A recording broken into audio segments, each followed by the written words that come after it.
سرکار نظام الدین اولیاء رحمت اللہ تعالی علیہ نجیب الطرفین حسینی سادات میں سے ہیں، یعنی ان کی ماں بھی حسینی سیدہ ہے اور ان کے والد بھی حسینی سید ہیں، یعنی ماں اور باپ دونوں حسینی ہیں۔ اور خاص بات ان کے سلسلے اور شجرہ نسب کی یہ ہے کہ کسی خوش نصیب کے شجرہ نسب میں دو امام ہوتے ہیں اہل بیت کے شجرہ نسب کے اندر، کسی کے شجرے میں 3 ائمہ اہل بیت ہوتے ہیں، کسی کے شجرہ نسب میں 4 ائمہ اہل بیت ہوتے ہیں، لیکن حضرت محبوب الہی کا شجرہ نسب ایسا اعلیٰ شجرہ نسب ہے کہ 11 ائمہ اہل بیت حضرت امام نظام الدین اولیاء کے شجرہ نسب کے اندر موجود، یعنی کہ جیسے بعض لوگ حسینی سادات ہوئے تو امام حسین رضی اللہ تعالیٰ عنہ کے بعد پھر ان کا سلسلہ نسب جو ہے پھر حضرت امام زین العابدین کے بعد کسی اور طرف چلا جاتا ہے، یعنی ائمہ اہل بیت جو یہ 11 امام ہیں ان کے نام نہیں آتے، پھر کہ کوئی امام باقر کی اولاد میں سے تو پھر کوئی اور شاخ نکل جاتی ہے، کوئی امام جعفر صادق کی اولاد میں سے تو پھر کوئی الگ شاخ نکل جاتی ہے، لیکن حضرت محبوب الہی کا شجرہ نسب جو ہے امام علی، امام حسین، امام زین العابدین، امام محمد باقر، امام جعفر صادق، امام موسیٰ کاظم، امام علی رضا، امام تقی، امام نقی، امام حسن عسکری، یعنی یہ سارے ائمہ اہل بیت حضرت محبوب الہی کے شجرہ نسب میں شامل ہیں۔ یہ بخاری سادات میں سے ہے، حضرت نظام الدین اولیاء رحمت اللہ تعالی علیہ، اور جب آپ کے دادا اور آپ کے نانا جو ہے وہ بخارا سے ہجرت کر کے لاہور تشریف لائے، اور لاہور کے بعد پھر یہ حضرات بدایوں شریف جسے مدینۃ الاولیاء کہتے ہیں، ہندوستان میں اتر پردیش میں ایک بہت مبارک شہر ہے جس کو بدایوں کہتے ہیں،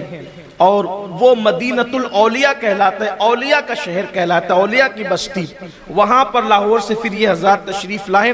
اور آپ کے والد بزرگوار حضرت محبوب الہی کے والد بزرگوار سید احمد الحسینی رضی اللہ تعالیٰ عنہ کو بدایوں کا قاضی مقرر کر دیا گیا، اور آپ کے نانا نے اپنی بیٹی رابعہ عصر، ولیہ عصر، بلکہ عظیم ولیہ حضرت سیدہ زلیخا، آپ کی والدہ کا نام زلیخا رضی اللہ تعالیٰ عنہ، ان کا نکاح آپ کے والد بزرگوار کے ساتھ کر دیا۔ جب ایسا صدف اور ایسی سیپ نصیب ہو تو اس کے بعد پھر اندر کا موتی بڑا قیمتی ہوتا ہے۔ حضرت محبوب الہی کی والدہ سیدہ زلیخا خاتون رضی اللہ تعالی عنہ بڑی عظیم خاتون تھی، ولیہ تھی۔ حضرت محبوب الہی فرماتے ہیں کہ میرے بچپنے میں میری تربیت میری ماں نے بڑی عظیم شان سے کی، بلکہ جب آپ کے والد بزرگوار کا انتقال ہو گیا، وصال ہو گیا، آج بھی بدایوں شریف میں آپ کے والد بزرگوار کا مزار مبارک موجود ہے، تو فرماتے ہیں کہ میرے والد کا جب وصال ہو گیا تو پھر کچھ اچھے حالات گھر کے نہیں رہ گئے، ماں نے چرخہ کاٹ کر میری پرورش کی، کئی دن تک فاقے سے رہتے ہم لوگ، ماں اور بیٹے کئی دن تک فاقے سے رہتے،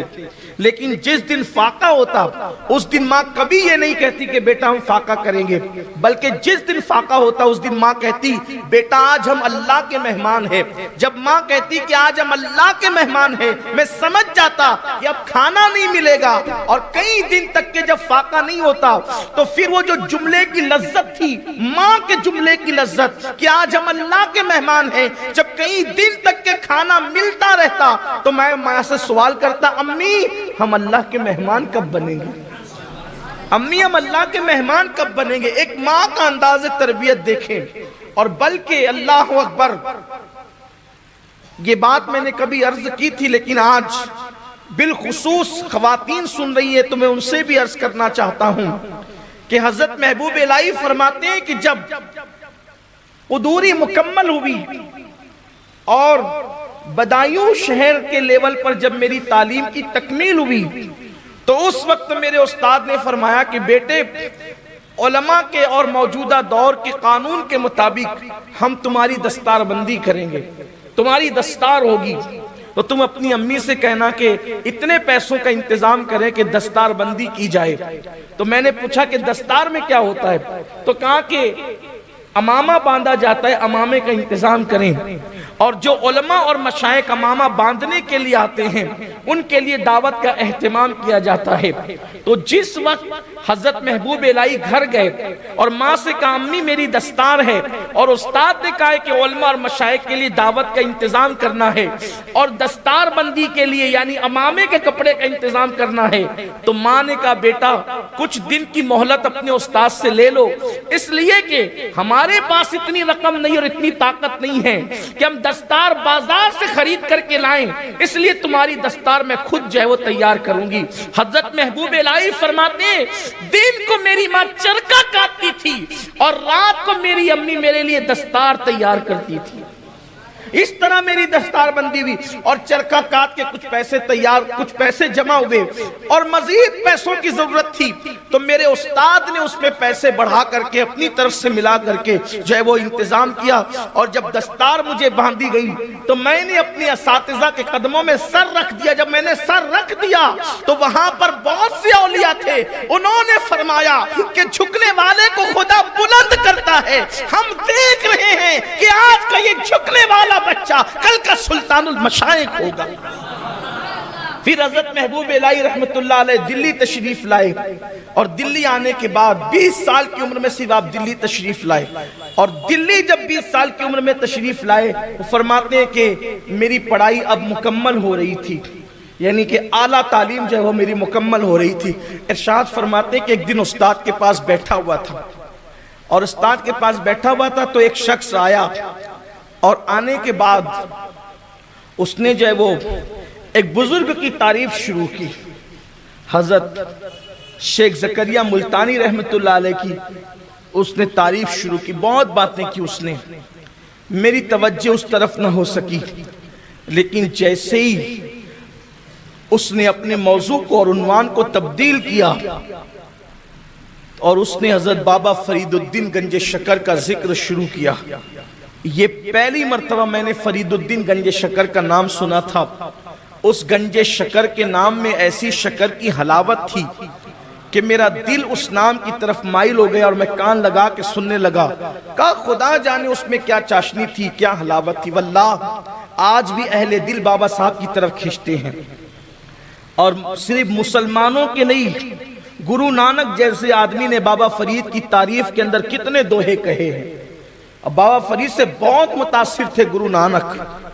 تو بابا فرید کے نام میں ان کی ذات میں خدا نے عجیب چاشنی رکھی ہے، عجیب لذت رکھی ہے۔ شاید میں نے کبھی آپ سے یہ عرض کیا تھا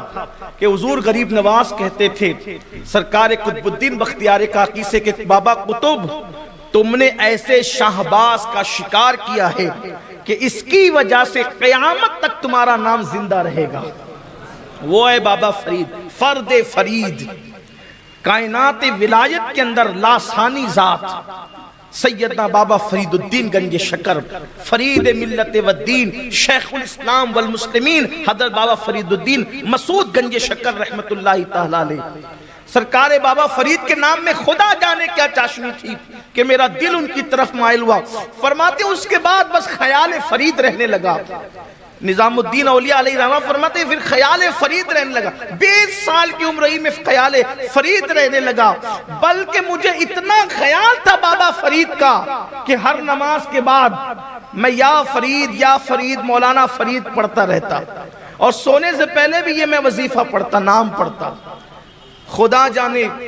حضرت محبوب الہی پر لوگ کیا فتویٰ چسپا کریں گے، اس لیے کہ ہم یا فرید حق فرید کہتے ہیں تو لوگ کہتے ہیں کہ یہ تو شرک ہے، اور جن لوگوں نے کائنات کو شرک سے نکالا ہے ان لوگوں نے بھی یا فرید کے نعرے لگائے ہیں۔ بہرحال اس طبقے کی طرف تو توجہ ہونی بھی نہیں چاہیے، اس لیے کہ جب یاروں کا ذکر ہو تو پھر اغیار کا تذکرہ کیسا، جب یار آ جائے تو پھر محفل میں اغیار کی ضرورت نہیں رہتی۔ تو بہرحال بابا فرید کا ذکر وہ فرماتے، نماز کے بعد پڑھتے، پتہ چلا کہ پیر کے نام میں کیا برکت ہے، اور بابا فرید جیسا پیر۔ فرماتے پھر مجھ سے برداشت نہیں ہوا، اور میں جو ہے اپنی تکمیل علم کے بعد، تعلیم مکمل کرنے کے بعد، پھر میں نے بابا فرید کی طرف اجودن کا سفر کیا، اجودن کی سرزمین کی طرف میں نے سفر کیا بابا فرید سے ملنے کے لیے۔ فرماتے ہیں کہ جیسی میں گیا تو صورت دیکھ کر کے میں اور شیدا ہو گیا، اور بہت محبت پھر پیر کی دل میں بیٹھ گئی، اور پھر میں نے بیعت کا شرف حاصل کیا۔ جب میں نے شرف بیعت حاصل کیا پہلی محفل کے اندر، اللہ اکبر، اب بابا فرید گنج شکر رحمت اللہ علیہ کے مریدوں میں جب میں شامل ہوا تو میرے دل میں خیال آیا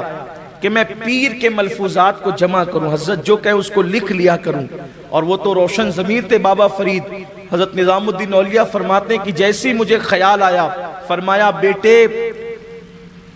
بیٹے جو مرید اپنے پیر کے ملفوظات کو جمع کر